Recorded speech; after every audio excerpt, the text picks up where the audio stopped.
ਜਿਹੜਾ ਨਾਮ ਸਿਮਰਨ ਕੀਤਾ ਜਾਂਦਾ ਹੈ, ਨਿਤਨੇਮ ਕੀਤਾ ਜਾਂਦਾ, ਪੰਜ ਬਾਣੀਆਂ ਦਾ ਪਾਠ ਕੀਤਾ ਜਾਂਦਾ। ਉਸ ਤੋਂ ਬਾਅਦ ਤਖਤ ਸ੍ਰੀ ਹਰਿਮੰਦਰ ਸਾਹਿਬ ਦੇ ਜਥੇਦਾਰ ਯਾਨੀ ਰਣਜੀਤ ਸਿੰਘ ਵਿਓਹਰ ਦੇ ਵੱਲੋਂ ਕਿਵਾੜ ਜਿਹੜੇ ਨੇ ਉਹ ਤਖਤ ਸਾਹਿਬ ਦੇ ਖੋਲ੍ਹੇ ਜਾਂਦੇ ਨੇ ਅਤੇ ਉਸ ਤੋਂ ਬਾਅਦ ਗਾਗਰ ਹੈ ਜਿਹੜੀ ਉਹ ਮਾਤਾ ਗੁਜਰੀ ਜੀ ਦਾ ਜੋ ਖੂਹ ਹੈ ਉਸ ਖੂਹ ਤੋਂ ਪਾਣੀ ਭਰਿਆ ਜਾਂਦਾ ਹੈ। ਉਹ ਪਾਣੀ ਉੱਥੋਂ ਭਰ ਕੇ ਉਸ ਤੋਂ ਬਾਅਦ ਉਸ ਦੇ ਵਿੱਚ ਦੁੱਧ ਮਿਲਾ ਕੇ ਕੱਚੀ ਲੱਸੀ ਦੇ ਨਾਲ ਸਾਹਿਬ ਦਾ ਇਸ਼ਨਾਨ ਕੀਤਾ ਜਾਂਦਾ। ਉਹ ਅਸਥਾਨ ਜਿੱਥੇ ਗੁਰੂ ਗੋਬਿੰਦ ਸਿੰਘ ਜੀ ਦਾ ਪ੍ਰਕਾਸ਼ ਹੋਇਆ ਸੀ। ਵਾਹਿਗੁਰੂ ਵਾਹਿਗੁਰੂ ਵਾਹਿਗੁਰੂ ਵਾਹਿਗੁਰੂ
ਅਕਾਲ ਮੂਰਤ ਅਜੂਨੀ ਸੈਭੰ ਗੁਰ ਪ੍ਰਸਾਦ।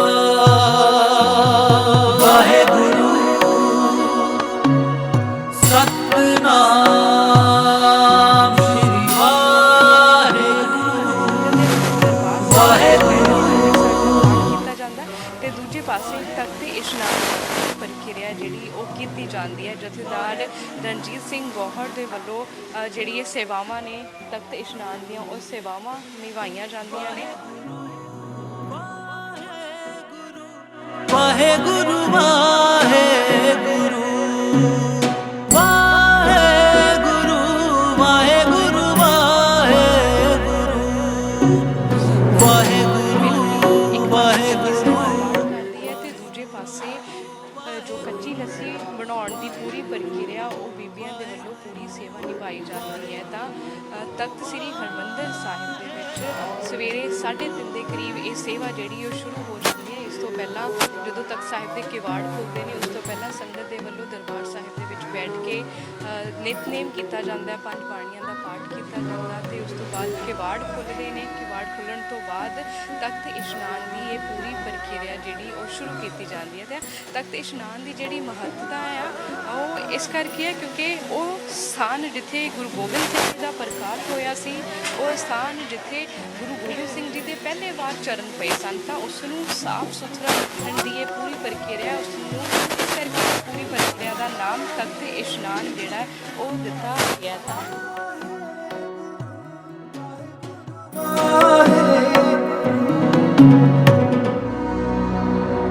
ਇੱਕ ਓਂਕਾਰ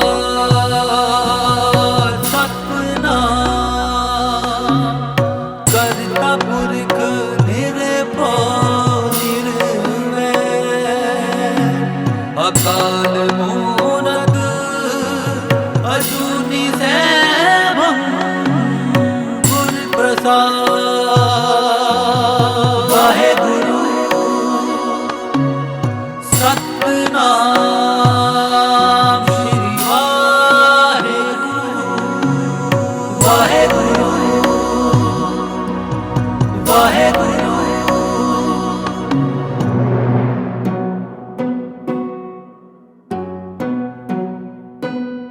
ਵਾਹਿਗੁਰੂ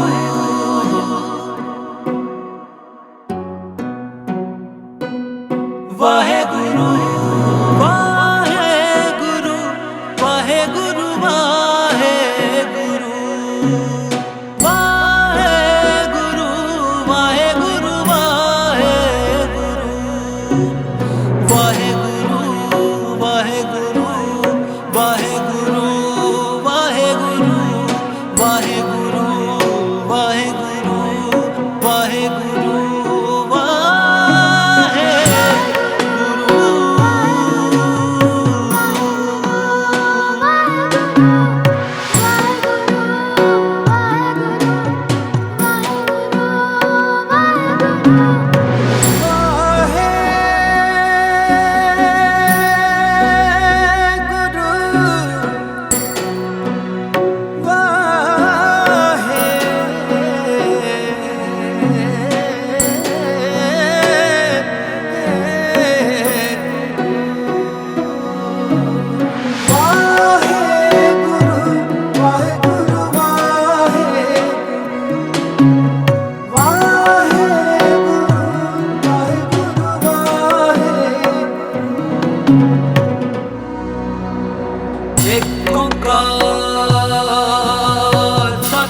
ਸਤਨਾਮ ਕਰਤਾ ਪੁਰਖ ਨਿਰਭਉ ਨਿਰਵੈਰ ਅਕਾਲ ਮੂਰਤ ਅਜੂਨੀ ਸੈਭੰ ਗੁਰ ਪ੍ਰਸਾਦ ਵਾਹਿਗੁਰੂ ਸਤਨਾਮ ਸ਼੍ਰੀ ਵਾਹਿਗੁਰੂ ਵਾਹਿਗੁਰੂ ਵਾਹਿਗੁਰੂ ਦਿਹਾੜੇ ਮੌਕੇ ਇਹ ਤਖਤ ਇਸ਼ਨਾਨ ਦੀਆਂ ਤਸਵੀਰਾਂ ਅਸੀਂ ਤੁਹਾਡੇ ਨਾਲ ਸਾਂਝੀਆਂ ਕਰ ਰਹੇ ਹਾਂ। ਗੁਰੂ ਗੋਬਿੰਦ ਸਿੰਘ ਜੀ ਦਾ ਪ੍ਰਕਾਸ਼ ਦਿਹਾੜਾ ਅੱਜ 354ਵਾਂ ਪ੍ਰਕਾਸ਼ ਦਿਹਾੜਾ ਮਨਾਇਆ ਜਾ ਰਿਹਾ। ਤਖਤ ਇਸ਼ਨਾਨ ਦੀ ਸੇਵਾ ਤੁਸੀਂ ਕਰ ਰਹੇ ਹੋ, ਕਿਵੇਂ ਦਾ ਮਹਿਸੂਸ ਹੋ ਰਿਹਾ? ਬਹੁਤ ਅੱਛਾ ਫੀਲ ਹੋ ਰਿਹਾ ਕਿ ਅੱਜ ਦੇ ਦਿਨ ਸਾਨੂੰ ਸੇਵਾ ਕਰਨ ਦਾ ਮੌਕਾ ਮਿਲਿਆ।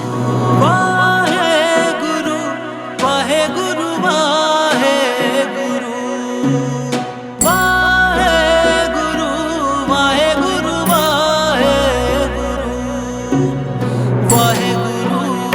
ਵਾਹਿਗੁਰੂ ਵਾਹਿਗੁਰੂ ਵਾਹਿਗੁਰੂ ਵਾਹਿਗੁਰੂ ਵਾਹਿਗੁਰੂ ਵਾਹਿਗੁਰੂ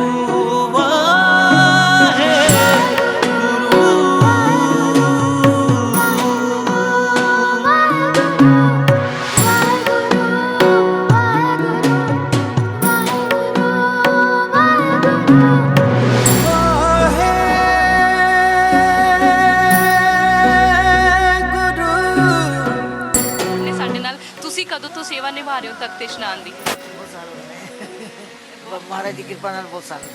ਹਰ ਰੋਜ਼ ਆਉਂਦੇ ਹੋ? ਜਦੋਂ ਜਿਵੇਂ ਹੁਣ ਠੰਡ ਪੈ ਰਹੀ, ਕੜਾਕੇ ਦੀ ਠੰਡ, ਫਿਰ ਉਦੋਂ ਵੀ ਹੈ? ਹੋ ਜਾਂਦਾ ਕਦੇ ਹੋ ਜਾਂਦਾ ਹੈ। ਆਪ ਲੈ ਕੇ ਆਉਂਦੇ ਨੇ ਗੁਰੂ ਸਾਹਿਬ, ਆਪ ਲੈ ਕੇ ਆਉਂਦੇ ਨੇ ਸਾਨੂੰ, ਆਪਣੀ ਮਹਾਰਾਜ ਲੈ ਕੇ ਆਉਂਦੇ ਨੇ, ਮਹਾਰਾਜ ਕਰਾਉਂਦੇ ਨੇ ਸੇਵਾ। ਅੱਜ 354ਵਾਂ ਪ੍ਰਕਾਸ਼ ਦਿਹਾੜਾ ਗੁਰੂ ਗੋਬਿੰਦ ਸਿੰਘ ਜੀ ਦਾ 10ਵੇਂ ਪਾਤਸ਼ਾਹ ਨੇ ਸਰਬੰਸ ਉਹਨਾਂ ਨੇ ਵਾਰਿਆ ਹੈ, ਕੀ ਕਹਿਣਾ ਚਾਹੋਗੇ? ਮਹਾਰਾਜ ਨੇ ਸਾਰੇ ਸਿੱਖਾਂ ਵਾਸਤੇ ਬਹੁਤ ਆਪਣਾ ਸਰਵੰਸ ਦਾਨ ਕੀਤਾ ਹੈ। ਤਾਂ ਆਪਣਾ ਛੋਟੇ ਛੋਟੇ ਸਾਹਿਬਜ਼ਾਦੇ ਸ਼ਹੀਦ ਕੀਤੇ ਨੇ। ਤਾਂ ਸਰਵੰਸ ਆਪਣਾ ਮਾਤਾ ਗੁਜਰੀ ਜੀ, ਗੁਰੂ ਤੇਗ ਬਹਾਦਰ ਜੀ, ਸਾਰਿਆਂ ਨੇ ਸਰਵੰਸ ਦਾਨੀ। ਅਸੀਂ ਉਹਨਾਂ ਦੀ ਤਾਂ ਅਸੀਂ ਕੁਝ ਬੋਲ ਨਹੀਂ ਸਕਦੇ। ਵਾਹਿਗੁਰੂ ਸਤਨਾਮ ਸ਼੍ਰੀ ਵਾਹਿਗੁਰੂ ਵਾਹਿਗੁਰੂ ਵਾਹਿਗੁਰੂ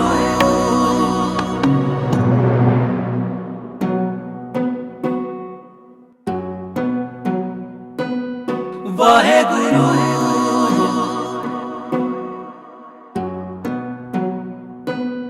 ਵਾਹਿਗੁਰੂ ਵਾਹਿਗੁਰੂ ਵਾਹਿਗੁਰੂ ਵਾਹਿਗੁਰੂ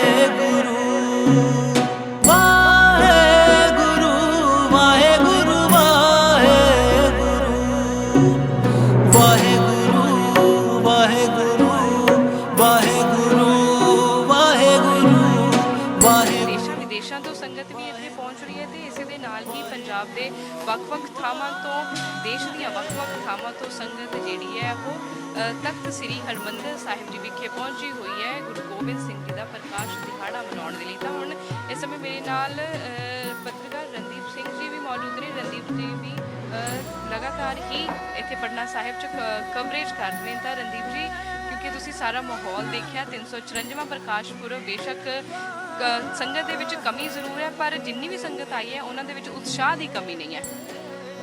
ਬਿਲਕੁਲ ਨਵਜੋਤ, ਜੇਕਰ ਗੱਲ ਕਰੀਏ ਸੰਗਤ ਦੇ ਬਾਰੇ ਆਪਾਂ ਗੱਲ ਕਰ ਰਹੇ ਹਾਂ ਇਸ ਮੌਕੇ ਤੇ ਤਖਤ ਸ੍ਰੀ ਹਰਿਮੰਦਰ ਜੀ ਪਟਨਾ ਸਾਹਿਬ, ਜਿੱਥੇ ਧੰਨ ਗੁਰੂ ਗੋਬਿੰਦ ਸਿੰਘ ਮਹਾਰਾਜ ਦਾ 354ਵਾਂ ਪ੍ਰਕਾਸ਼ ਦਿਹਾੜਾ ਬਹੁਤ ਉਤਸ਼ਾਹ ਦੇ ਨਾਲ ਸੰਗਤ ਮਨਾ ਰਹੀ ਹੈ।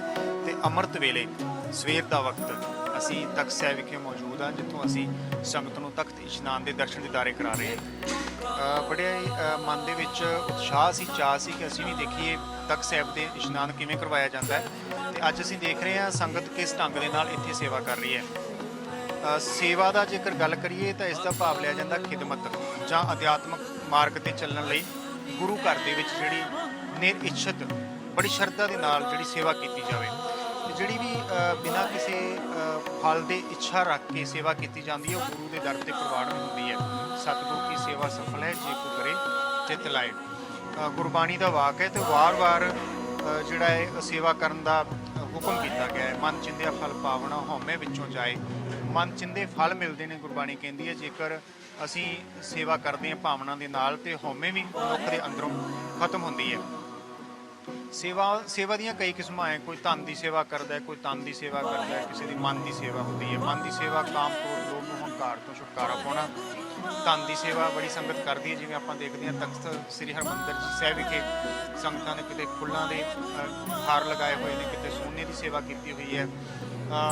ਬਹੁਤ ਸੋਹਣੇ ਢੰਗ ਦੇ ਨਾਲ ਪੂਰੇ ਤਖਤ ਸਾਹਿਬ ਨੂੰ ਸਜਾਇਆ ਗਿਆ ਹੈ, ਤੇ ਕਿਸੇ ਵੀ ਤਰ੍ਹਾਂ ਧਨ ਦੀ ਸੇਵਾ ਦੀ ਕੋਈ ਕਮੀ ਨਜ਼ਰ ਨਹੀਂ ਆਉਂਦੀ। ਥਾਂ ਥਾਂ ਤੇ ਲੰਗਰ ਲੱਗੇ ਹੋਏ ਨੇ। ਦੂਜੇ ਪਾਸੇ ਜੇਕਰ ਹੁਣ ਧਨ ਦੀ ਸੇਵਾ ਕਰੀਏ, ਤੇ ਅਸੀਂ ਇੱਥੇ ਦੇਖ ਰਹੇ ਹਾਂ ਜਦੋਂ ਅੰਮ੍ਰਿਤ ਵੇਲੇ, ਜਦੋਂ ਲੋਕ ਸੁੱਤੇ ਹੁੰਦੇ ਨੇ ਘਰਾਂ ਦੇ ਵਿੱਚ, ਦੇਰ ਰਾਤ ਤੱਕ ਲੋਕ ਜਿਹੜੇ ਆ ਉਹ ਜਾਗਦੇ ਰਹਿੰਦੇ ਨੇ, ਫਿਰ ਇਸ ਵਕਤ ਸੌਂਦੇ ਨੇ। ਤੇ ਪਰ ਅੰਮ੍ਰਿਤ ਵੇਲੇ ਦਾ ਉਹ ਸਮਾਂ ਜਦੋਂ 3:30 ਵੱਜਦੇ ਨੇ, ਤਾਂ ਇਸ ਅਸਥਾਨ ਤੇ ਨਗਾਰੇ ਦੀ ਚੋਟ ਦੇ ਨਾਲ ਸੰਗਤਾਂ ਸੇਵਾ ਕਰਨ ਦੇ ਲਈ ਤਿਆਰ ਖੜੀਆਂ ਹੁੰਦੀਆਂ ਨੇ। ਤੇ ਬੀਬੀਆਂ ਦੀਆਂ ਤਸਵੀਰਾਂ ਅਸੀਂ ਦਿਖਾਈਆਂ ਨੇ, ਜੋ ਕਿ ਆਪਣੇ ਛੋਟੇ ਛੋਟੇ ਬੱਚਿਆਂ ਨੂੰ ਨਾਲ ਲੈ ਕੇ ਇਸ ਸੇਵਾ ਦੇ ਵਿੱਚ ਹਿੱਸਾ ਪਾ ਰਹੀਆਂ ਨੇ। ਤਨ ਦੀ ਸੇਵਾ ਕੀਤੀ ਜਾ ਰਹੀ ਹੈ। ਤਨ ਦੀ ਸੇਵਾ ਨੂੰ ਬਹੁਤ ਮਹਾਨਤਾ ਦਿੱਤੀ ਗਈ ਹੈ ਸਿੱਖੀ ਦੇ ਵਿੱਚ। ਸੇਵਾ ਤੇ ਸਿਮਰਨ ਸਿੱਖੀ ਦੇ ਦੋ ਅੰਗ ਨੇ। ਜੇਕਰ ਸਿਮਰਨ ਦੀ ਗੱਲ ਕਰੀਏ, ਤੇ ਤਖਤ ਇਸ਼ਨਾਨ ਤੋਂ ਪਹਿਲਾਂ ਜਿਹੜੀਆਂ ਇੱਥੋਂ ਦੀਆਂ ਸਮੂਹ ਸੰਗਤਾਂ ਨੇ, ਉਹ ਬੜੇ ਪਿਆਰ ਦੇ ਨਾਲ, ਸਤਿਕਾਰ ਦੇ ਨਾਲ ਨਿਤਨੇਮ ਦੀਆਂ ਬਾਣੀਆਂ ਦਾ ਪਾਠ ਕਰਦੀਆਂ ਨੇ। ਮਨ ਦੀ ਸੇਵਾ ਉਹਨਾਂ ਦੇ ਵੱਲੋਂ ਇਉਂ ਸਮਝ ਲਓ ਕੀਤੀ ਗਈ, ਸਿਮਰਨ ਕੀਤਾ ਗਿਆ। ਸਿਮਰਨ ਤੋਂ ਬਾਅਦ ਫਿਰ ਨਗਾਰੇ ਦੀ ਚੋਟ ਵੱਜਦੀ ਹੈ, ਤੇ 3:30 ਵਜੇ ਫਿਰ ਤਖਤ ਅਰਦਾਸ ਹੁੰਦੀ ਹੈ, ਤੇ ਅਰਦਾਸ ਤੋਂ ਬਾਅਦ ਫਿਰ ਤਖਤ ਇਸ਼ਨਾਨ ਦੀ ਤਿਆਰੀ ਸ਼ੁਰੂ ਹੋ ਜਾਂਦੀ ਹੈ। ਤਸਵੀਰਾਂ ਦੇ ਵਿੱਚ ਅਸੀਂ ਦੇਖ ਰਹੇ ਹਾਂ ਮਾਤਾਵਾਂ, ਭੈਣਾਂ, ਬਜ਼ੁਰਗ ਮਾਤਾਵਾਂ ਵੀ ਨੇ, ਬੀਬੀਆਂ ਨੇ, ਜਿਹੜੀਆਂ ਆਪਣੇ ਛੋਟੇ ਛੋਟੇ ਬੱਚਿਆਂ ਨੂੰ ਨਾਲ ਲੈ ਕੇ ਤਖਤ ਸਾਹਿਬ ਵਿਖੇ ਅੰਮ੍ਰਿਤ ਵੇਲੇ ਪਹੁੰਚੀਆਂ ਹੋਈਆਂ ਨੇ। ਤੇ ਇਹ ਜਿਹੜਾ ਬੱਚਿਆਂ ਨੂੰ ਨਾਲ ਲੈ ਕੇ ਆਉਣਾ, ਇਹ ਵੀ ਬੜਾ ਜ਼ਰੂਰੀ ਹੈ, ਕਿਉਂਕਿ ਉਹੀ ਮਾਂ ਜਿਹੜੀ ਸਫਲ ਮਾਂ ਹੋ ਸਕਦੀ ਹੈ, ਜਿਹੜੀ ਆਪਣੇ ਬੱਚਿਆਂ ਨੂੰ ਗੁਰਸਿੱਖੀ ਦੇ ਨਾਲ ਜੋੜੇ। ਹੁਣ ਆਪਾਂ ਤਖਤ ਸਾਹਿਬ ਵਿੱਚ ਦੇਖ ਰਹੇ ਹਾਂ ਛੋਟਾ ਜਿਹਾ ਬੱਚਾ, ਮੈਨੂੰ ਲੱਗਦਾ 1.5 ਤੋਂ 2 ਸਾਲ ਦਾ ਬੱਚਾ ਹੋਏਗਾ, ਜਿਹੜਾ ਇੱਥੇ ਤਖਤ ਇਸ਼ਨਾਨ ਕਰਨ ਦੇ ਲਈ ਪਹੁੰਚਿਆ ਹੋਇਆ ਹੈ। ਕਿਉਂਕਿ ਮਾਂ ਦੀ ਗੋਦ ਬੱਚੇ ਦਾ ਪਹਿਲਾ ਸਕੂਲ ਹੁੰਦੀ ਹੈ। ਜੇਕਰ ਮਾਂ ਬੱਚੇ ਨੂੰ ਗੁਰਮਤ ਦੇ ਨਾਲ ਜੋੜੇਗੀ, ਤੇ ਉਹ ਆਉਣ ਵਾਲੇ ਸਮੇਂ ਦੇ ਵਿੱਚ ਪੂਰਨ ਗੁਰਸਿੱਖ ਬਣੇਗਾ, ਤੇ ਉਹ ਅਕਾਲ ਪੁਰਖ ਵਾਹਿਗੁਰੂ ਦੇ ਨਾਲ ਜੁੜੇਗਾ। ਉਸ ਦੀ ਅਧਿਆਤਮਿਕ ਅਵਸਥਾ ਉੱਚੀ ਹੋਏਗੀ। ਸੋ ਮਾਵਾਂ ਇੱਥੋਂ ਲਾਗ ਲਗਾ ਰਹੀਆਂ ਨੇ ਆਪਣੇ ਬੱਚਿਆਂ ਨੂੰ ਤਖਤ ਇਸ਼ਨਾਨ ਦੀ। ਸਾਡੇ ਕੈਮਰਾਮੈਨ ਸਤਨਾਮ ਜੀ ਲਗਾਤਾਰ ਤਖਤ ਸਾਹਿਬ ਤੋਂ ਤਸਵੀਰਾਂ ਦਿਖਾ ਰਹੇ ਨੇ ਸਾਡੇ ਦਰਸ਼ਕਾਂ ਨੂੰ, ਕਿਉਂਕਿ ਤਖਤ ਸਾਹਿਬ ਉਹ ਸਥਾਨ ਹੈ ਜਿੱਥੇ ਸਾਨੂੰ ਗੁਰੂ ਗੋਬਿੰਦ ਸਿੰਘ ਮਹਾਰਾਜ ਦਾ ਪ੍ਰਕਾਸ਼ ਹੋਇਆ ਸੀ, ਜਿਸ ਦੀਆਂ ਤਸਵੀਰਾਂ ਹੁਣ ਦਰਸ਼ਕ ਲਾਈਵ ਦੇਖ ਰਹੇ ਨੇ। ਤੇ ਤੁਸੀਂ ਗੁਰੂ ਗੋਬਿੰਦ ਸਿੰਘ ਜੀ ਦੀ ਗੱਲ ਕੀਤੀ, ਨਾਲ ਹੀ ਤੁਸੀਂ ਪਹਿਲਾਂ ਬੱਚਿਆਂ ਦਾ ਜ਼ਿਕਰ ਵੀ ਕੀਤਾ ਕਿ ਛੋਟੇ ਛੋਟੇ ਬੱਚੇ ਇੱਥੇ ਪਹੁੰਚੇ ਹੋਏ ਨੇ। ਤਾਂ ਗੁਰੂ ਗੋਬਿੰਦ ਸਿੰਘ ਜੀ ਦਾ ਜਨਮ ਹੈ ਜਿਹੜਾ, ਉਹ ਕਿਹਾ ਜਾਂਦਾ ਹੈ ਕਿ 22 ਸਾਲਾਂ ਬਾਅਦ, ਇਤਿਹਾਸ ਦੇ ਮੁਤਾਬਿਕ 22 ਸਾਲਾਂ ਬਾਅਦ ਹੋਇਆ। ਤਾਂ ਉਹ ਇੱਕ ਖੁਸ਼ੀ ਵਕਤੀ ਸੀਗੀ। ਅੱਜ ਉਹ 1666 ਦੇ ਵਿੱਚ ਜਦੋਂ ਗੁਰੂ ਗੋਬਿੰਦ ਸਿੰਘ ਜੀ ਦਾ ਪ੍ਰਕਾਸ਼ ਹੁੰਦਾ ਹੈ, ਤਾਂ ਪ੍ਰਕਾਸ਼ ਦਿਹਾੜੇ ਦੇ ਸਮੇਂ, ਉਸ ਸਮੇਂ ਜੋ ਖੁਸ਼ੀ ਹੋਏਗੀ, ਉਹੀ ਖੁਸ਼ੀ ਮੈਨੂੰ ਲੱਗਦਾ ਅੱਜ ਉਹ ਸੰਗਤ ਦੇ ਵਿੱਚ ਅਸੀਂ ਦੇਖ ਸਕਦੇ ਹਾਂ, ਆਪਣੇ ਅੱਖੀਂ ਦੇਖ ਸਕਦੇ ਹਾਂ ਕਿ ਕਿੰਨੀ ਖੁਸ਼ੀ ਹੈ ਕਿ ਗੁਰੂ ਗੋਬਿੰਦ ਸਿੰਘ ਜੀ ਦਾ ਪ੍ਰਕਾਸ਼ ਜਿਹੜਾ ਉਹ ਪੁਰਬ ਅੱਜ 354ਵਾਂ ਮਨਾਇਆ ਜਾ ਰਿਹਾ ਹੈ। ਨਵਜੋਤ, ਤੁਸੀਂ ਗੱਲ ਕੀਤੀ ਕਿ ਗੁਰੂ ਗੋਬਿੰਦ ਸਿੰਘ ਮਹਾਰਾਜ ਦਾ ਪ੍ਰਕਾਸ਼ ਬਹੁਤ ਲੰਮੇ ਅਰਸੇ ਬਾਅਦ ਹੁੰਦਾ ਹੈ, ਧੰਨ ਮਾਤਾ ਗੁਜਰੀ ਜੀ ਦੇ ਗ੍ਰਹਿ ਵਿਖੇ। ਇਹ ਇਤਿਹਾਸਕ ਪੱਖ ਹੈ ਕਿ ਗੁਰੂ ਗੋਬਿੰਦ ਸਿੰਘ ਮਹਾਰਾਜ ਦੇ ਜਿਹੜੇ ਪਿਤਾ ਗੁਰੂ ਤੇਗ ਬਹਾਦਰ ਮਹਾਰਾਜ ਸਨ, ਸਾਰੀਆਂ ਬਖਸ਼ਿਸ਼ਾਂ ਉਹਨਾਂ ਦੇ ਘਰਾਂ ਦੇ ਵਿੱਚੋਂ ਸੰਗਤਾਂ ਪ੍ਰਾਪਤ ਕਰਦੀਆਂ ਸਨ। ਧੰਨ ਮਾਤਾ ਗੁਜਰੀ ਜੀ ਧੰਨ ਗੁਰੂ ਗੋਬਿੰਦ ਸਿੰਘ ਮਹਾਰਾਜ ਦੇ ਮਾਤਾ ਜੀ ਸਨ, ਪਰ ਮਾਤਾ ਗੁਜਰੀ ਜੀ ਦੇ ਗ੍ਰਹਿ ਵਿਖੇ ਔਲਾਦ ਨਹੀਂ ਹੋਈ। ਬਹੁਤ ਲੰਮਾ ਅਰਸਾ ਬੀਤ ਗਿਆ। ਹਾਲਾਂਕਿ ਗੁਰੂ ਸਾਹਿਬ ਦੇ ਦਰ ਤੋਂ ਸੰਗਤਾਂ ਅਰਦਾਸਾਂ ਪ੍ਰਵਾਨ ਕਰਵਾਉਂਦੀਆਂ, ਗੁਰੂ ਸਾਹਿਬ ਦੇ ਦਰ ਤੇ ਜਾ ਕੇ ਸਾਰੀਆਂ ਮੰਗਾਂ ਪੂਰੀਆਂ ਹੁੰਦੀਆਂ ਨੇ। ਪਰ ਇੱਕ ਜਿਹੜੀ ਹੈ ਬੜੀ ਗੁਰੂ ਸਾਹਿਬ ਦੇ ਵੱਲੋਂ ਇਉਂ ਕਹਿ ਲਈਏ ਇੱਕ ਉਪਦੇਸ਼ ਦੇਣ ਵਾਲੀ ਗੱਲ ਸੀ। ਅੱਜ ਦੇ ਜ਼ਮਾਨੇ 'ਚ ਜੇਕਰ ਅਸੀਂ ਉਸ ਸਮੇਂ ਦੀ ਤੁਲਨਾ ਕਰੀਏ, ਧਿਆਨ ਦੇਣ ਜੋ ਗੱਲ ਹੈ, ਉਸ ਸਮੇਂ ਦੀ ਤੁਲਨਾ ਕਰੀਏ, ਅੱਜ ਕਿਸੇ ਔਰਤ ਦਾ ਵਿਆਹ ਹੁੰਦਾ ਹੈ, ਕਿਸੇ ਲੜਕੀ ਦਾ ਵਿਆਹ ਹੁੰਦਾ ਹੈ, ਤੇ ਸਾਲ ਜਾਂ 2 ਸਾਲ ਬਾਅਦ, 3 ਸਾਲ ਬਾਅਦ ਉਹਨਾਂ ਦੇ ਗ੍ਰਹਿ ਵਿਖੇ ਜੇਕਰ ਬੱਚੇ ਦਾ ਜਨਮ ਨਹੀਂ ਹੁੰਦਾ, ਤੇ ਪਰਿਵਾਰ ਨੂੰ ਫਿਕਰ ਲੱਗਣਾ ਸ਼ੁਰੂ ਹੋ ਜਾਂਦਾ ਹੈ। ਅੱਜ ਦੇ ਜ਼ਮਾਨੇ 'ਚ ਦੇਖੀਏ ਤਾਂ ਬਹੁਤ ਸਾਰੇ ਪਰਿਵਾਰਾਂ ਨੂੰ ਮੈਡੀਕਲ ਸਹਾਇਤਾ ਲੈਣੀ ਪੈਂਦੀ ਹੈ, ਜਾਂ ਫਿਰ ਉਹ ਵਹਿਮਾਂ ਭਰਮਾਂ ਦੇ ਵਿੱਚ ਪੈ ਕੇ ਵੱਖ-ਵੱਖ ਡੇਰੇਦਾਰਾਂ ਦੇ ਕੋਲ ਪਹੁੰਚਦੇ ਨੇ ਕਿ ਔਲਾਦ ਦੀ ਪ੍ਰਾਪਤੀ ਹੋ ਜਾਏ। ਕਿਉਂਕਿ ਉਹ ਮਾਂ ਜਿਸ ਨੂੰ ਔਲਾਦ ਦੀ ਪ੍ਰਾਪਤੀ ਨਹੀਂ ਹੋਈ ਹੁੰਦੀ, ਉਹ ਵਾਰ-ਵਾਰ ਅਕਾਲ ਪੁਰਖ ਦੀ ਦਰ ਤੇ ਅਰਦਾਸ ਬੇਨਤੀ ਵੀ ਕਰਦੀ ਹੈ, ਤੇ ਨਾਲ-ਨਾਲ ਉਸ ਤੋਂ ਕਈ ਵਾਰ ਸਮਾਜ ਦੇ ਤਾਨੇ ਮਿਹਣੇ ਵੀ ਸਹਿਣੇ ਪੈਂਦੇ ਨੇ। ਪਰ ਦੂਜੇ ਪਾਸੇ ਧੰਨ ਮਾਤਾ ਗੁਜਰੀ ਜੀ ਦੇ ਜੀਵਨ ਵੱਲ ਝਾਤ ਮਾਰੀਏ, ਜਿਨ੍ਹਾਂ ਦੇ ਗ੍ਰਹਿ ਵਿਖੇ ਇੰਨਾ ਲੰਮਾ ਅਰਸਾ ਪੁੱਤਰ ਪੈਦਾ ਨਹੀਂ ਹੋਇਆ, ਪਰ ਬਹੁਤ ਅਰਸੇ ਬਾਅਦ ਧੰਨ ਗੁਰੂ ਗੋਬਿੰਦ ਸਿੰਘ ਮਹਾਰਾਜ ਜਦੋਂ ਪੈਦਾ ਹੁੰਦੇ ਨੇ ਤੇ ਸੁਭਾਵਕ ਹੈ ਗ੍ਰਹਿ ਦੇ ਵਿੱਚ ਖੁਸ਼ੀ ਦਾ ਮਾਹੌਲ ਹੋਣਾ ਸੀ, ਤੇ ਉਹ ਖੁਸ਼ੀ ਦਾ ਮਾਹੌਲ ਅੱਜ ਵੀ ਅਸੀਂ ਮਹਿਸੂਸ ਕਰ ਸਕਦੇ ਹਾਂ। ਅੱਜ ਅਸੀਂ ਤਖਤ ਸਾਹਿਬ ਆ, ਦੂਰ ਦਰਾਡੇ ਤੋਂ ਸੰਗਤਾਂ ਇੱਥੇ ਧੰਨ ਗੁਰੂ ਗੋਬਿੰਦ ਸਿੰਘ ਮਹਾਰਾਜ ਦਾ 354ਵਾਂ ਪ੍ਰਕਾਸ਼ ਦਿਹਾੜਾ ਮਨਾਉਣ ਦੇ ਲਈ ਪਹੁੰਚੀਆਂ ਹੋਈਆਂ ਨੇ। ਪੂਰੇ ਪਟਨਾ ਸ਼ਹਿਰ ਦੇ ਵਿੱਚ ਇਹ ਜਿਹੜਾ ਖੁਸ਼ੀ ਦਾ ਮਾਹੌਲ ਇਸ ਮੌਕੇ ਤੇ ਦੇਖਿਆ ਜਾ ਸਕਦਾ ਹੈ। ਇਤਿਹਾਸ ਦੀ ਜੇਕਰ ਗੱਲ ਕਰੀਏ, ਕਿਉਂਕਿ ਤਖਤ ਸਾਹਿਬ ਹੈ ਜਿੱਥੇ ਹੁਣ ਇਸ਼ਨਾਨ ਆਪਾਂ ਦੇਖਿਆ ਕਿ ਇਸ਼ਨਾਨ ਕਰਵਾਇਆ ਗਿਆ, ਉਹ ਇਤਿਹਾਸ ਦੇ ਮੁਤਾਬਿਕ ਸਾਲ ਸੇ ਜੌਹਰੀ ਦਾ ਘਰ ਸੀ, ਜੋ ਇੱਥੇ ਆ ਕੇ ਫਿਰ ਗੁਰੂ ਮਾਤਾ ਗੁਜਰੀ ਜੀ ਰੁਕਦੇ ਨੇ ਤੇ ਉੱਥੇ ਹੀ ਗੁਰੂ ਗੋਬਿੰਦ ਸਿੰਘ ਜੀ ਦਾ ਪ੍ਰਕਾਸ਼ ਹੁੰਦਾ। ਤਾਂ ਮੈਂ ਜ਼ਰੂਰ ਚਾਹੂੰਗੀ ਕਿ ਆਹ ਜਾਣਕਾਰੀ ਵੀ ਆਪਾਂ ਸੰਗਤਾਂ ਤੱਕ ਪਹੁੰਚਾ ਸਕੀਏ ਕਿ ਗੁਰੂ ਗੋਬਿੰਦ ਸਿੰਘ ਜੀ ਪਟਨਾ ਸਾਹਿਬ ਦੇ ਵਿੱਚ ਕਿੰਨਾ ਸਮਾਂ ਗੁਜ਼ਾਰਦੇ ਨੇ ਤੇ ਉਸ ਸਮੇਂ ਦੇ ਵਿੱਚ ਕੀ ਕੀ ਉਹਨਾਂ ਦੇ ਨਾਲ ਵਾਪਰਦਾ, ਗੁਰੂ ਤੇਗ ਬਹਾਦਰ ਜੀ ਦੇ ਨਾਲ ਕੀ ਵਾਪਰਦਾ। ਨਵਜੋਤ, ਇਹ ਜਿਹੜੀ ਧਰਤੀ ਹੈ ਇਹ ਧੰਨ ਗੁਰੂ ਨਾਨਕ ਸਾਹਿਬ, ਧੰਨ ਗੁਰੂ ਗੋਬਿੰਦ ਸਿੰਘ ਮਹਾਰਾਜ ਤੇ ਗੁਰੂ ਗੋਬਿੰਦ ਸਿੰਘ ਮਹਾਰਾਜ ਦੀ ਚਰਨ ਛੋਹ ਪ੍ਰਾਪਤ ਧਰਤੀ ਹੈ। ਸਾਲਸ ਰਾਏ ਜੌਹਰੀ ਦਾ ਇਹ ਗ੍ਰਹਿ ਸੀ ਜਿੱਥੇ ਧੰਨ ਗੁਰੂ ਤੇਗ ਬਹਾਦਰ ਮਹਾਰਾਜ ਆਉਂਦੇ ਨੇ, ਉਹਨਾਂ ਦਾ ਪਰਿਵਾਰ ਠਹਿਰਦਾ ਹੈ। ਫਿਰ ਗੁਰੂ ਗੋਬਿੰਦ ਸਿੰਘ ਮਹਾਰਾਜ ਦਾ ਇੱਥੇ ਪ੍ਰਕਾਸ਼ ਹੁੰਦਾ ਹੈ। ਗੁਰੂ ਗੋਬਿੰਦ ਸਿੰਘ ਮਹਾਰਾਜ ਜੀ ਇਸ ਸਥਾਨ ਤੇ ਜਨਮ ਧਾਰਦੇ ਨੇ। ਉਸ ਤੋਂ ਬਾਅਦ ਇਤਿਹਾਸ ਦੇ ਮੁਤਾਬਕ ਜਿਵੇਂ ਜ਼ਿਕਰ ਮਿਲਦਾ ਹੈ ਕਿ ਕਰੀਬ 7 ਸਾਲ ਦੇ ਕਰੀਬ ਧੰਨ ਗੁਰੂ ਗੋਬਿੰਦ ਸਿੰਘ ਮਹਾਰਾਜ ਇਸ ਧਰਤੀ ਤੇ ਗੁਜ਼ਾਰਦੇ ਨੇ। ਉਹਨਾਂ ਦੀ ਯਾਦ ਦੇ ਵਿੱਚ ਗੁਰਧਾਮ ਇਸ ਸਥਾਨ ਤੇ ਬਣੇ ਹੋਏ ਨੇ। ਅਸੀਂ ਤਖਤ ਸ੍ਰੀ ਪਟਨਾ ਸਾਹਿਬ ਵਿਖੇ ਮੌਜੂਦ ਹਾਂ, ਜਿੱਥੇ ਸੰਗਤਾਂ ਨੂੰ ਅਸੀਂ ਤਖਤ ਇਸ਼ਨਾਨ ਦੇ ਦਰਸ਼ਨ ਦਿਦਾਰੇ ਕਰਾ ਰਹੇ ਹਾਂ। ਨਾਲ ਨਾਲ ਇੱਥੇ ਬਾਣੀ ਦਾ ਪਾਠ ਚੱਲ ਰਿਹਾ। ਅਸੀਂ ਬਾਹਰ ਤੋਂ ਜਿਹੜਾ ਸੰਗਤ ਦੇ ਨਾਲ ਸੰਗਤ ਨੂੰ ਦਰਸ਼ਨ ਕਰਾ ਰਹੇ ਹਾਂ। ਕੈਮਰਾਮੈਨ ਸਾਡੇ ਅੰਦਰੋਂ ਦਰਸ਼ਨ ਕਰਾ ਰਹੇ ਨੇ। ਅਸੀਂ ਇੱਕ ਸਾਈਡ ਤੇ ਇਤਿਹਾਸ ਦੇ ਨਾਲ ਅਸੀਂ ਸਾਂਝ ਪਾ ਰਹੇ ਹਾਂ। ਇੱਥੇ 7 ਸਾਲ ਦੀ ਉਮਰ ਤੱਕ ਧੰਨ ਗੁਰੂ ਗੋਬਿੰਦ ਸਿੰਘ ਮਹਾਰਾਜ ਰਹਿੰਦੇ ਨੇ। ਫਿਰ ਉਹਨਾਂ ਨੂੰ ਬੁਲਾਵਾ ਆਉਂਦਾ ਹੈ ਗੁਰੂ ਤੇਗ ਬਹਾਦਰ ਮਹਾਰਾਜ ਦੇ ਵੱਲੋਂ। ਫਿਰ ਗੁਰੂ ਗੋਬਿੰਦ ਸਿੰਘ ਮਹਾਰਾਜ ਇੱਥੋਂ ਚਾਲੇ ਪਾਉਂਦੇ ਨੇ ਪਰਿਵਾਰ ਸਮੇਤ, ਤੇ ਇੱਕ ਕੁਝ ਦੂਰੀ ਤੇ ਹਾਂਡੀ ਸਾਹਿਬ ਦਾ ਅਸਥਾਨ ਹੈ ਜਿੱਥੇ ਗੁਰੂ ਗੋਬਿੰਦ ਸਿੰਘ ਮਹਾਰਾਜ ਗੁਰਦੁਆਰਾ ਹਾਂਡੀ ਸਾਹਿਬ, ਉੱਥੇ ਜਾ ਕੇ ਪਹਿਲਾ ਪੜਾਅ ਕਰਦੇ ਨੇ। ਫਿਰ ਅੱਗੇ ਗੁਰੂ ਗੋਬਿੰਦ ਸਿੰਘ ਮਹਾਰਾਜ ਚਾਲੇ ਪਾਉਂਦੇ ਨੇ ਤੇ ਅਨੰਦਪੁਰ ਸਾਹਿਬ ਦੀ ਪਾਵਨ ਪਵਿੱਤਰ ਧਰਤੀ ਤੇ ਪਹੁੰਚਦੇ ਨੇ। ਹੁਣ ਅੱਗੇ ਹੋਰ ਵਿਚਾਰਨ ਵਾਲੀ ਗੱਲ ਹੈ। ਨਵਜੋਤ 7 ਸਾਲ ਦੀ ਉਮਰ ਦੇ ਵਿੱਚ ਇੱਥੋਂ ਚੱਲਦੇ ਨੇ ਤੇ 9 ਸਾਲ ਦੀ ਉਮਰ ਸੀ ਗੁਰੂ ਗੋਬਿੰਦ ਸਿੰਘ ਮਹਾਰਾਜ ਦੀ ਜਦੋਂ ਬਾਲਕ ਗੋਬਿੰਦ ਰਾਏ ਦੇ ਰੂਪ ਵਿੱਚ ਅਨੰਦਪੁਰ ਸਾਹਿਬ ਦੀ ਧਰਤੀ ਤੇ ਵਿਚਰਦੇ ਨੇ।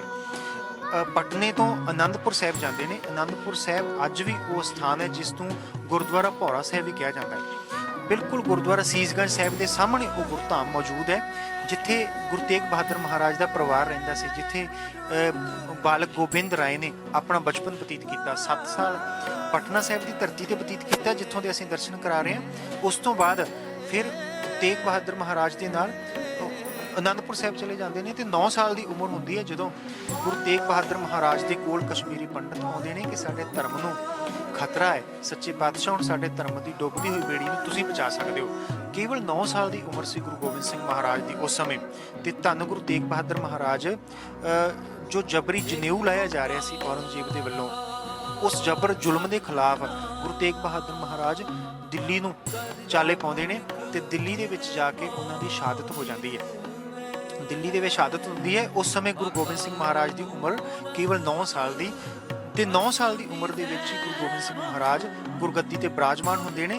7 ਸਾਲ ਤੱਕ ਕਰੀਬ 7 ਸਾਲ ਤੱਕ ਇੱਥੇ ਕੌਤਕ ਵਰਤਾਏ ਪਟਨਾ ਸਾਹਿਬ ਦੀ ਧਰਤੀ ਤੇ, ਜਿੱਥੋਂ ਅਸੀਂ ਦਰਸ਼ਨ ਦਿਦਾਰੇ ਕਰਾ ਰਹੇ ਹਾਂ। ਫਿਰ 2 ਸਾਲ ਦੀ ਉਮਰ ਅਜੇ ਬਤੀਤ ਹੋਈ ਸੀ ਅਨੰਦਪੁਰ ਸਾਹਿਬ ਵਿਖੇ ਜਦੋਂ ਪਿਤਾ ਗੁਰੂ ਤੇਗ ਬਹਾਦਰ ਮਹਾਰਾਜ ਦੀ ਸ਼ਹਾਦਤ ਹੁੰਦੀ ਹੈ ਤੇ ਗੁਰੂ ਗੋਬਿੰਦ ਸਿੰਘ ਮਹਾਰਾਜ ਗੁਰਗੱਦੀ ਤੇ ਬਿਰਾਜਮਾਨ ਹੁੰਦੇ ਨੇ। ਫਿਰ ਉਹਨਾਂ ਦੇ ਸਾਹਮਣੇ ਬਹੁਤ ਵੱਡੀਆਂ ਚੁਣੌਤੀਆਂ ਸਨ ਕਿਉਂਕਿ ਗੁਰੂ ਤੇਗ ਬਹਾਦਰ ਮਹਾਰਾਜ ਦੀ ਸ਼ਹਾਦਤ ਹੋ ਚੁੱਕੀ ਸੀ।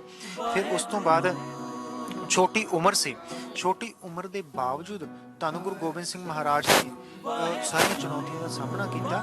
ਤੇ ਜੇਕਰ ਪੂਰੀ ਉਮਰ ਦੀ ਗੱਲ ਕਰੀਏ ਤਾਂ ਇਤਿਹਾਸ ਮੁਤਾਬਕ ਤਕਰੀਬਨ 42 ਸਾਲ ਦੀ ਉਮਰ ਦੇ ਵਿੱਚ ਗੁਰੂ ਗੋਬਿੰਦ ਸਿੰਘ ਮਹਾਰਾਜ ਨੇ ਮਹਾਨ ਕੌਤਕ ਵਰਤਾਏ ਤੇ 42 ਸਾਲ ਦੀ ਉਮਰ ਦੇ ਵਿੱਚ ਕਈ ਜੰਗਾਂ ਲੜੀਆਂ, ਉਹਨਾਂ ਜੰਗਾਂ ਨੂੰ ਜਿੱਤਿਆ। ਇਸ ਸਮੇਂ ਦੇ ਦੌਰਾਨ ਵੱਡੀਆਂ ਪ੍ਰਾਪਤੀਆਂ ਗੁਰੂ ਗੋਬਿੰਦ ਸਿੰਘ ਮਹਾਰਾਜ ਨੇ ਕੀਤੀਆਂ। ਉਹਨਾਂ ਪ੍ਰਾਪਤੀਆਂ ਦੇ ਵਿੱਚ ਜੋ ਸਮਾਜ ਦੇ ਲਈ ਸਭ ਤੋਂ ਦੇਣ ਵਾਲੀ ਗੱਲ ਸੀ ਉਹ ਸੀ ਅਨੰਦਪੁਰ ਸਾਹਿਬ ਦੀ ਪਾਵਨ ਪਵਿੱਤਰ ਧਰਤੀ ਤੇ ਖੰਡੇ ਬਾਟੇ ਦੀ ਪਹੁਲ ਦੇ ਕੇ ਖਾਲਸਾ ਪੰਥ ਨੂੰ ਸੰਪੂਰਨਤਾ ਬਖਸ਼ਣੀ, ਸਿਰਜਣਾ ਕਰਨੀ। ਗੁਰੂ ਨਾਨਕ ਸਾਹਿਬ ਤੋਂ ਖਾਲਸਾ ਪੰਥ ਚੱਲਿਆ ਆ ਰਿਹਾ ਸੀ। ਨਾਨਕ ਨਿਰਮਲ ਪੰਥ ਚਲਾਇਆ ਵਾਲੀ ਜਿਹੜੀ ਗੱਲ ਹੈ, ਗੁਰੂ ਨਾਨਕ ਸਾਹਿਬ ਨੇ ਖਾਲਸਾ ਇਉਂ ਸਮਝ ਲਓ ਸਿੱਖ ਧਰਮ ਦੀ ਨੀਂਹ ਰੱਖੀ ਸੀ। ਬਾਕੀ ਗੁਰੂ ਸਾਹਿਬਾਨ ਉਸੇ ਵਿਚਾਰਧਾਰਾ ਨੂੰ ਅੱਗੇ ਪ੍ਰਚਾਰਦੇ ਆ ਰਹੇ ਸਨ। ਤੇ 10ਵੇਂ ਜਾਮੇ ਦੇ ਵਿੱਚ ਗੁਰੂ ਗੋਬਿੰਦ ਸਿੰਘ ਮਹਾਰਾਜ ਨੇ ਫਿਰ ਖਾਲਸਾ ਪੰਥ ਨੂੰ ਸੰਪੂਰਨਤਾ ਬਖਸ਼ੀ ਅਨੰਦਪੁਰ ਸਾਹਿਬ ਦੀ ਪਾਵਨ ਪਵਿੱਤਰ ਧਰਤੀ ਦੇ ਤਖਤ ਸ੍ਰੀ ਕੇਸਗੜ੍ਹ ਸਾਹਿਬ ਵਿਖੇ ਇੱਕ ਇਹ ਤਖਤ ਹੈ ਧੰਨ ਗੁਰੂ ਗੋਬਿੰਦ ਸਿੰਘ ਮਹਾਰਾਜ ਦੇ ਨਾਲ ਸੰਬੰਧ ਰੱਖਣ ਵਾਲਾ ਤਖਤ ਸ੍ਰੀ ਹਰਮੰਦਰ ਜੀ ਪਟਨਾ ਸਾਹਿਬ, ਜੋ ਗੁਰੂ ਗੋਬਿੰਦ ਸਿੰਘ ਮਹਾਰਾਜ ਦਾ ਜਨਮ ਸਥਾਨ ਹੈ। ਤੇ ਦੂਸਰਾ ਤਖਤ ਧੰਨ ਗੁਰੂ ਗੋਬਿੰਦ ਸਿੰਘ ਮਹਾਰਾਜ ਦੇ ਨਾਲ ਸੰਬੰਧ ਰੱਖਣ ਵਾਲਾ ਤਖਤ ਸ੍ਰੀ ਕੇਸਗੜ੍ਹ ਸਾਹਿਬ ਹੈ, ਜਿੱਥੇ ਖੰਡੇ ਬਾਟੇ ਦੀ ਪਹੁਲ ਦਿੱਤੀ। ਉਸ ਤੋਂ ਇਲਾਵਾ ਫਿਰ ਤਖਤ ਸ੍ਰੀ ਦਮਦਮਾ ਸਾਹਿਬ ਹੈ ਸਾਬੋ ਕੀ ਤਲਵੰਡੀ ਵਿਖੇ, ਉਸ ਦਾ ਵੀ ਸੰਬੰਧ ਧੰਨ ਗੁਰੂ ਗੋਬਿੰਦ ਸਿੰਘ ਮਹਾਰਾਜ ਦੇ ਨਾਲ ਹੈ। ਫਿਰ ਤਖਤ ਸ੍ਰੀ ਹਜੂਰ ਸਾਹਿਬ ਪਟਨਾ, ਤਖਤ ਸ੍ਰੀ ਹਜੂਰ ਸਾਹਿਬ ਨੰਦੇੜ ਵਿਖੇ, ਉਹ ਵੀ ਗੁਰੂ ਗੋਬਿੰਦ ਸਿੰਘ ਮਹਾਰਾਜ ਦੇ ਨਾਲ ਸੰਬੰਧ ਰੱਖਦਾ ਹੈ। ਗੁਰੂ ਗੋਬਿੰਦ ਸਿੰਘ ਮਹਾਰਾਜ ਨੇ ਅਨੰਦਪੁਰ ਸਾਹਿਬ ਵਿਖੇ ਫਿਰ ਖਾਲਸਾ ਪੰਥ ਦੀ ਸਿਰਜਣਾ ਕੀਤੀ ਤੇ ਕਈ ਜੰਗਾਂ ਲੜੀਆਂ, ਫਿਰ ਸਰਮੰਸ ਕੁਰਬਾਨ ਵੀ ਕੀਤਾ। ਇਹ ਸਾਰਾ ਇਤਿਹਾਸ ਜਿਹੜਾ ਅਸੀਂ ਵਾਚਦੇ ਹਾਂ 42 ਸਾਲ ਦੀ ਉਮਰ ਦੇ ਵਿੱਚ ਗੁਰੂ ਗੋਬਿੰਦ ਸਿੰਘ ਮਹਾਰਾਜ ਨੇ ਇਹ ਮਹਾਨ ਕੌਤਕ ਵਰਤਾਏ, ਜਿਨ੍ਹਾਂ ਨੂੰ ਦੇਖ ਕੇ ਵੱਡੇ ਵੱਡੇ ਵਿਦਵਾਨ ਵੀ ਦੰਦਾਂ ਦੇ ਵਿੱਚ ਉਂਗਲਾਂ ਪਾ ਲੈਂਦੇ ਨੇ ਕਿ ਇੰਨੀ ਘੱਟ ਉਮਰ ਦੇ ਵਿੱਚ ਇੰਨੇ ਵੱਡੇ ਕੌਤਕ ਧੰਨ ਗੁਰੂ ਗੋਬਿੰਦ ਸਿੰਘ ਮਹਾਰਾਜ ਨੇ ਵਰਤਾਏ ਤੇ ਆਪਣਾ ਸਰਬੰਸ ਵੀ ਕੁਰਬਾਨ ਕਰ ਦਿੱਤਾ। ਵਾਹਿਗੁਰੂ ਵਾਹਿਗੁਰੂ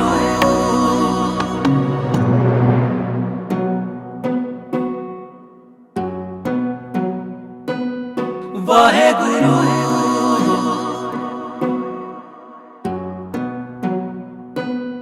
ਵਾਹਿਗੁਰੂ ਵਾਹਿਗੁਰੂ ਵਾਹਿਗੁਰੂ ਵਾਹਿਗੁਰੂ ਵਾਹਿਗੁਰੂ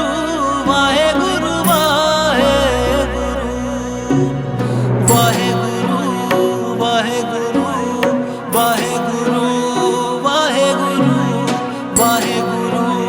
ਵਾਹਿਗੁਰੂ ਵਾਹਿਗੁਰੂ ਵਾਹਿਗੁਰੂ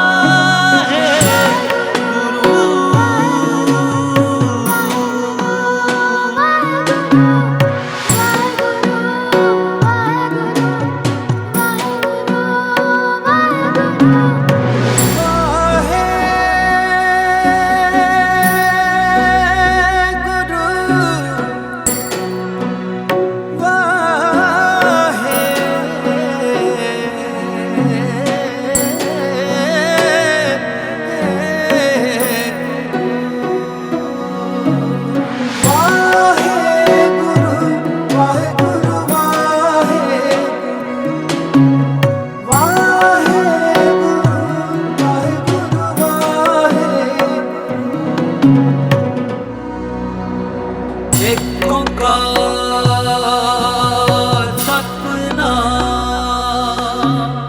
ਕਰਤਾ ਪੁਰਖ ਨਿਰਭਉ ਨਿਰਵੈਰ ਅਕਾਲ ਮੂਰਤ ਅਜੂਨੀ ਸੈਭੰ ਗੁਰ ਪ੍ਰਸਾਦ। ਵਾਹਿਗੁਰੂ ਸਤਿਨਾਮ ਸ਼੍ਰੀ ਵਾਹਿਗੁਰੂ ਵਾਹਿਗੁਰੂ ਵਾਹਿਗੁਰੂ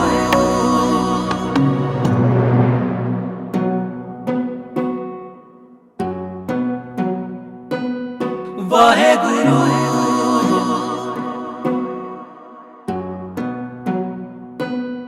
ਵਾਹਿਗੁਰੂ ਵਾਹਿਗੁਰੂ ਵਾਹਿਗੁਰੂ ਵਾਹਿਗੁਰੂ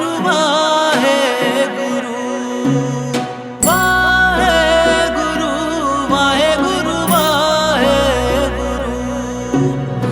ਵਾਹਿਗੁਰੂ ਵਾਹਿਗੁਰੂ ਵਾਹਿਗੁਰੂ ਵਾਹਿਗੁਰੂ ਵਾਹਿਗੁਰੂ ਵਾਹਿਗੁਰੂ ਵਾਹਿਗੁਰੂ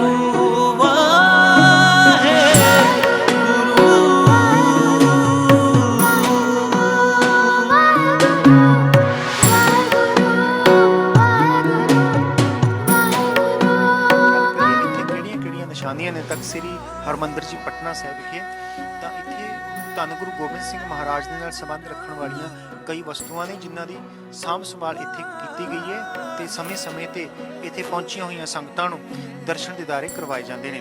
ਜਿੱਥੇ ਸੰਗਤਾਂ ਤਖਤ ਇਸ਼ਨਾਨ ਕਰਦੀਆਂ ਨੇ, ਉੱਥੇ ਨਾਲ ਸੰਗਤਾਂ ਨੂੰ ਜਿਹੜੇ ਇੱਥੋਂ ਦੇ ਸਿੰਘ ਸਾਹਿਬਾਨ ਸਾਹਿਬ ਨੇ ਗਿਆਨੀ ਰਣਜੀਤ ਸਿੰਘ ਗੌਹਰ ਜੀ, ਉਹਨਾਂ ਵੱਲੋਂ ਸਮੇਂ-ਸਮੇਂ ਤੇ ਸੰਗਤਾਂ ਨੂੰ ਸ਼ਸਤਰਾਂ ਦੇ ਦਰਸ਼ਨ ਕਰਾਏ ਜਾਂਦੇ ਨੇ। ਜੇਕਰ ਸਭ ਤੋਂ ਪਹਿਲਾਂ ਗੱਲ ਕਰੀਏ ਤਾਂ ਧੰਨ ਮਾਤਾ ਗੁਜਰੀ ਜੀ ਦਾ ਖੂਹ ਹੈ ਇੱਥੇ, ਜਿਸ ਦੇ ਪਹਿਲਾਂ ਵੀ ਅਸੀਂ ਸੰਗਤਾਂ ਨੂੰ ਦਰਸ਼ਨ ਕਰਾਏ ਸਨ। ਉਹ ਖੂਹ ਅੱਜ ਵੀ ਇੱਥੇ ਮੌਜੂਦ ਹੈ, ਜਿਸ ਨੂੰ ਸੰਭਾਲ ਕੇ ਰੱਖਿਆ ਗਿਆ ਹੈ। ਸਤਿਨਾਮ ਕਰਤਾ ਪੁਰਖ ਨਿਰਭਉ ਨਿਰਵੈਰ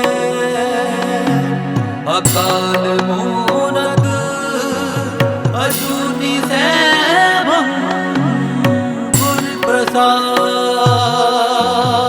ਵਾਹਿਗੁਰੂ ਸਤਿਨਾਮ ਸ਼੍ਰੀ ਵਾਹਿਗੁਰੂ ਵਾਹਿਗੁਰੂ ਵਾਹਿਗੁਰੂ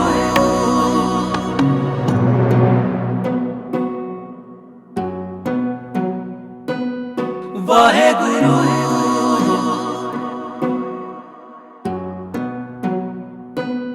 ਵਾਹਿਗੁਰੂ ਵਾਹਿਗੁਰੂ ਵਾਹਿਗੁਰੂ ਵਾਹਿਗੁਰੂ ਵਾਹਿਗੁਰੂ ਵਾਹਿਗੁਰੂ ਵਾਹਿਗੁਰੂ ਵਾਹਿਗੁਰੂ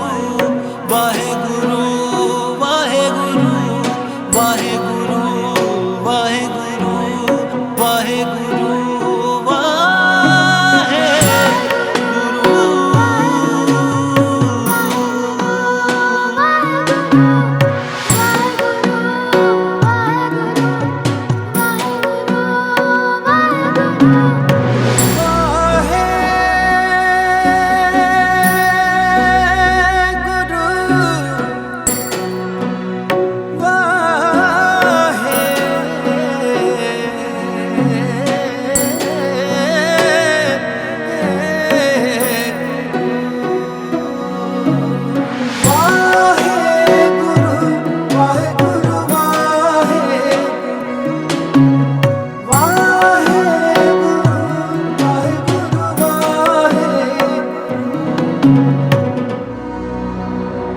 ਇੱਕ ਓਂਕਾਰ ਸਤਿਨਾਮ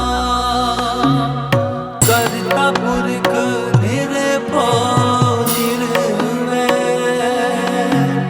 ਅਕਾਲ ਮੂਰਤ ਅਜੂਨੀ ਸੈਭੰ ਗੁਰ ਪ੍ਰਸਾਦ ਵਾਹਿਗੁਰੂ ਸਤਿਨਾਮ ਸ਼੍ਰੀ ਵਾਹਿਗੁਰੂ ਵਾਹਿਗੁਰੂ ਵਾਹਿਗੁਰੂ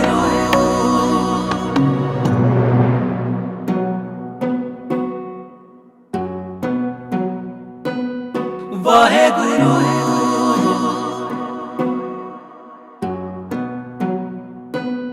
ਵਾਹਿਗੁਰੂ ਵਾਹਿਗੁਰੂ ਵਾਹਿਗੁਰੂ ਵਾਹਿਗੁਰੂ ਵਾਹਿਗੁਰੂ ਵਾਹਿਗੁਰੂ ਪੰਜ ਤਖਤ ਨੇ, ਅਕਾਲ ਤਖਤ ਦੀ ਸਿਰਜਣਾ ਕੀਤੀ, ਉਸ ਤੋਂ ਇਲਾਵਾ ਬਾਕੀ ਹੋਰ 4 ਤਖਤ ਨੇ ਤੇ ਅਸੀਂ ਉਹਨਾਂ 5 ਤਖਤਾਂ ਦੇ ਵਿੱਚੋਂ ਇੱਕ ਤਖਤ ਜੋ ਤਖਤ ਸ੍ਰੀ ਹਰਮੰਦਰ ਜੀ ਪਟਨਾ ਸਾਹਿਬ ਵਾਲਾ ਹੈ, ਉਸ ਦੇ ਦਰਸ਼ਨ ਦਿਦਾਰੇ ਕਰਾ ਰਹੇ ਹਾਂ। ਲਗਾਤਾਰ ਤਸਵੀਰਾਂ ਅਸੀਂ ਆਪਣੇ ਦਰਸ਼ਕਾਂ ਨੂੰ ਤਖਤ ਸ੍ਰੀ ਹਰਮੰਦਰ ਜੀ ਪਟਨਾ ਦੀ ਦਿਖਾ ਰਹੇ ਹਾਂ, ਜਿੱਥੇ ਗੁਰਬਾਣੀ ਦਾ ਪ੍ਰਵਾਹ ਚੱਲ ਰਿਹਾ ਹੈ। ਬੜੀ ਭਾਵਨਾ ਦੇ ਨਾਲ ਗੁਰਬਾਣੀ ਦਾ ਪਾਠ ਹੋ ਰਿਹਾ ਹੈ। ਸੰਗਤਾਂ ਬਹੁਤ ਹੀ ਪਿਆਰ ਦੇ ਨਾਲ ਇੱਥੇ ਪਾਠ ਸਰਵਣ ਕਰ ਰਹੀਆਂ ਨੇ। ਬਾਣੀ ਦੇ ਵਿੱਚ ਭਿੱਜੀਆਂ ਹੋਈਆਂ ਰੂਹਾਂ ਆ ਕੇ ਇੱਥੇ ਰੱਬੀ ਰੰਗ ਦੇ ਵਿੱਚ ਰੰਗੀਆਂ ਹੋਈਆਂ ਰੂਹਾਂ ਅਧਿਆਤਮਕ ਆਨੰਦ ਮਾਣ ਰਹੀਆਂ ਨੇ। ਇਹ ਤਸਵੀਰਾਂ ਅਸੀਂ ਲਗਾਤਾਰ ਇੱਥੋਂ ਦੇਖ ਰਹੇ ਹਾਂ। ਜਪਜੀ ਸਾਹਿਬ ਦਾ ਪਾਠ ਜੋ ਸ਼ੁਰੂ ਕੀਤਾ ਗਿਆ ਸੀ ਜਦੋਂ ਤਖਤ ਇਸ਼ਨਾਨ ਦੀ ਆਰੰਭਤਾ ਹੋਈ ਸੀ, ਤਾਂ ਉਸੇ ਦੇ ਨਾਲ ਹੀ ਇੱਕ ਪਾਸੇ ਜਦੋਂ ਵੱਲੋਂ ਤਖਤ ਇਸ਼ਨਾਨ ਦੀ ਪ੍ਰਕਿਰਿਆ ਸ਼ੁਰੂ ਕੀਤੀ ਗਈ ਤੇ ਦੂਜੇ ਪਾਸੇ ਜੋ ਸੰਗਤ, ਸਥਾਨਕ ਸੰਗਤ ਅਤੇ ਜਿੰਨੀ ਸੰਗਤ ਦਰਬਾਰ ਸਾਹਿਬ ਦੇ ਵਿੱਚ ਮੌਜੂਦ ਸੀ, ਉਹਨਾਂ ਦੇ ਵੱਲੋਂ ਜਪਜੀ ਸਾਹਿਬ ਦਾ ਪਾਠ ਸ਼ੁਰੂ ਕੀਤਾ ਗਿਆ ਸੀ, ਜੋ ਪਾਠ ਹੁਣ ਮੁਕੰਮਲ ਹੋ ਚੁੱਕਿਆ ਹੈ। ਮੁਕੰਮਲਤਾ ਦੇ ਵੱਲ ਜਪਜੀ ਸਾਹਿਬ ਦਾ ਪਾਠ ਵੱਧ ਚੁੱਕਿਆ ਤੇ ਇਸੇ ਦੇ ਨਾਲ ਹੀ ਇੱਕ ਪਾਸੇ ਜਪਜੀ ਸਾਹਿਬ ਦਾ ਪਾਠ ਸਮਾਪਤ ਹੁੰਦਾ ਹੈ ਤੇ ਦੂਜੇ ਪਾਸੇ ਤਖਤ ਸਾਹਿਬ ਦੇ ਜੋ ਇਸ਼ਨਾਨ ਦੀ ਪੂਰੀ ਪ੍ਰਕਿਰਿਆ ਸ਼ੁਰੂ ਕੀਤੀ ਗਈ ਸੀ, ਦੂਜੇ ਪਾਸੇ ਉਹ ਪੂਰੀ ਪ੍ਰਕਿਰਿਆ ਵੀ ਜਿਹੜੀ ਹੈ ਉਹ ਸਮਾਪਤ ਹੁੰਦੀ ਹੈ। ਗੁਰ ਪ੍ਰਸਾਦ ਵਾਹਿਗੁਰੂ ਸਤਿਨਾਮ ਸ਼੍ਰੀ ਵਾਹਿਗੁਰੂ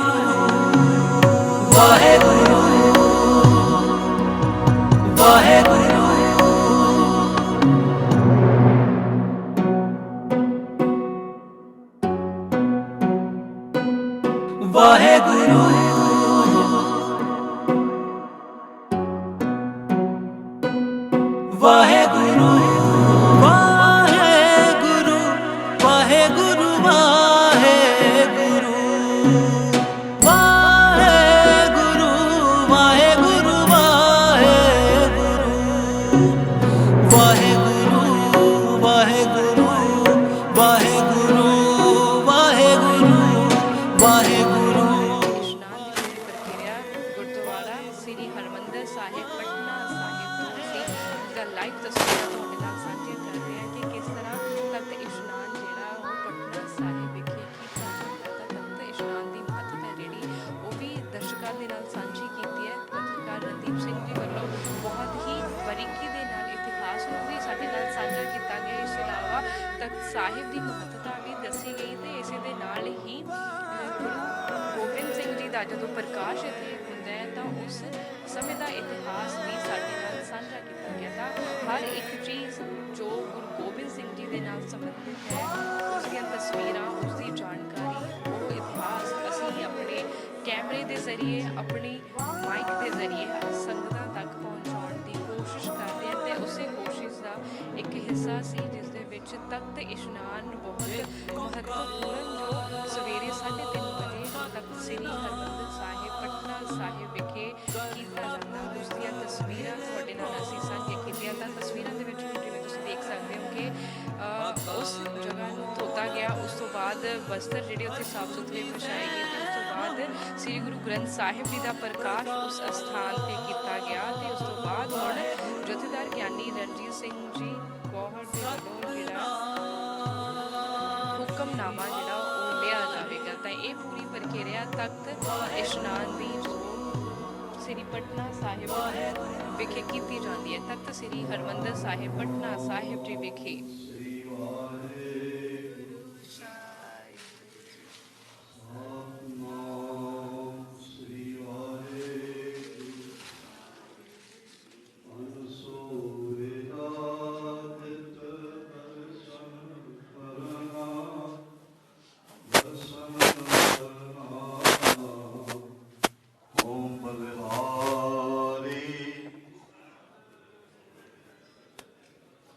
ਧਨ ਸੋ ਵੇਲਾ ਜਿਤ ਦਰਸ਼ਨ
ਸੋਹੀਐ ਸਭਨਾ ਦਾ ਵੇ।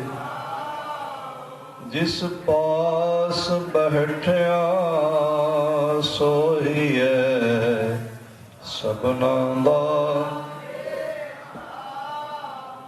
ਸਤਨਾਮ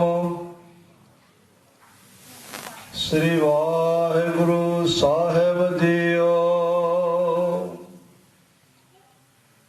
ਦਾਵਰੇ ਆਫਾਕ ਗੁਰੂ ਗੋਬਿੰਦ ਸਿੰਘ। ਦਰ ਦੁਆਲਮ ਤਾਕ ਗੁਰੂ ਗੋਬਿੰਦ ਸਿੰਘ।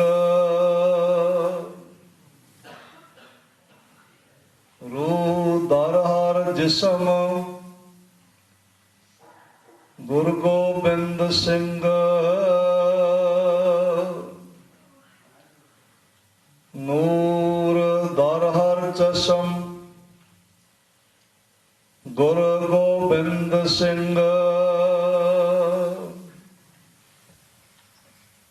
ਕਾਦਰੇ ਹਰ ਕਾਰ ਗੁਰੂ ਗੋਬਿੰਦ ਸਿੰਘ।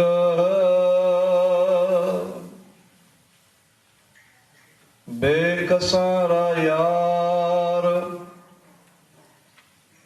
ਗੁਰੂ ਗੋਬਿੰਦ ਸਿੰਘ।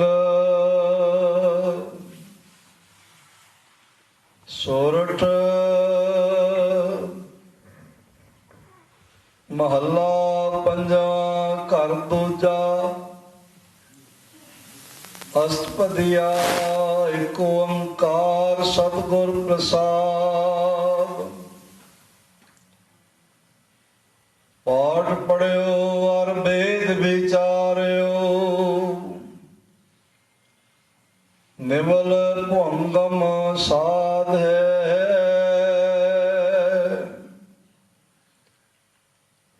ਪੰਚ ਜਨਾ ਸਿਓ ਸੰਗ ਨ ਛੁਟਕਿਓ। ਅਧਿਕ ਅੰਬੁਦ ਬਾਂਧੇ।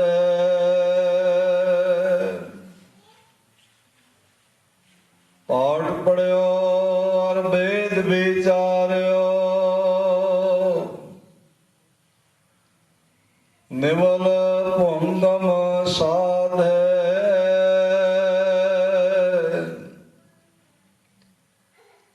ਪੰਚ ਜਨਾ ਸਿਓ ਸੰਗ ਨ ਛੁਟਕਿਓ।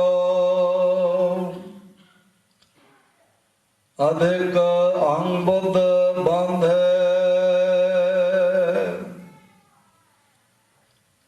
ਪਿਆਰੇ ਇਨ ਬਿਦ ਮਿਲਣ ਨ ਜਾਈ। ਮੈਂ ਕੀਏ ਕਰਮ ਅਨੇਕਾ। ਹਾਰ ਭਰਿਓ ਸੁਆਮੀ ਕੈ ਦੁਆਰੇ।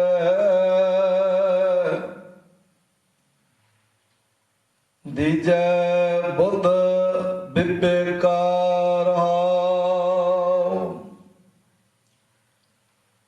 ਮੋਨ ਭਇਓ ਕਰਮਾਤੀ ਰਹਿਓ। ਨਗਨ ਫਿਰਿਓ ਬਨ ਮਾਹੀ।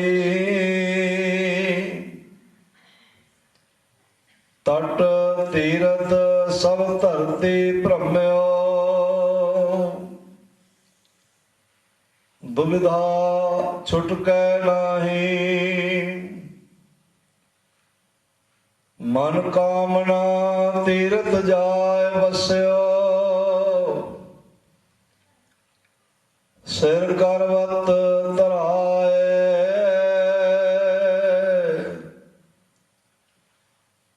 ਮਨ ਕੀ ਮੈਲ ਨ ਉਤਰੈ ਏ ਬਿਦ। ਜੇ ਲਖ ਜਤਨ ਕਰਾਏ। ਕਨਿਕ ਕਾਮਿਨੀ ਹੈ ਵਰ ਗੈਵਰ। ਬਹੁ ਬਿਦ ਦਾਨ ਦਾਤਾਰਾ।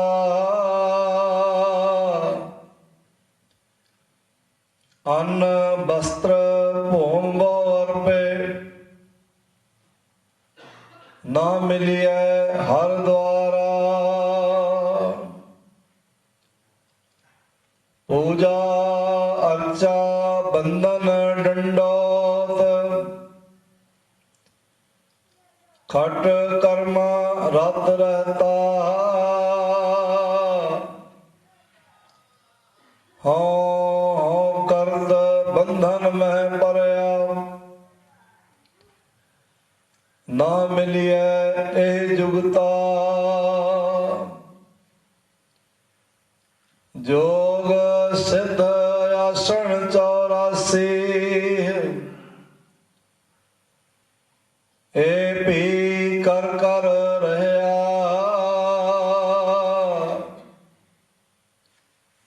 वड्डी आरजा फिर जन्मै, हर स्यों संग ना गया। राज लीला राजन की रचना, करया हुक्म अपारा।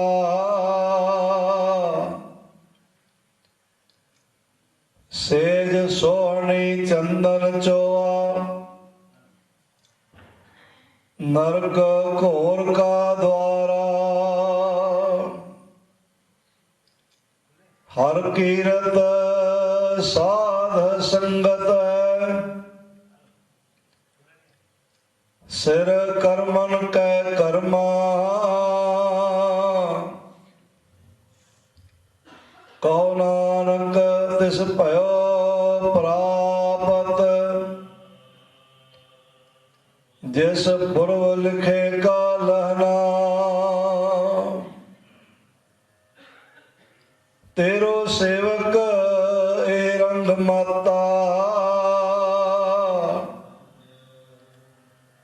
भयो कृपाल दीन दुख भंजन।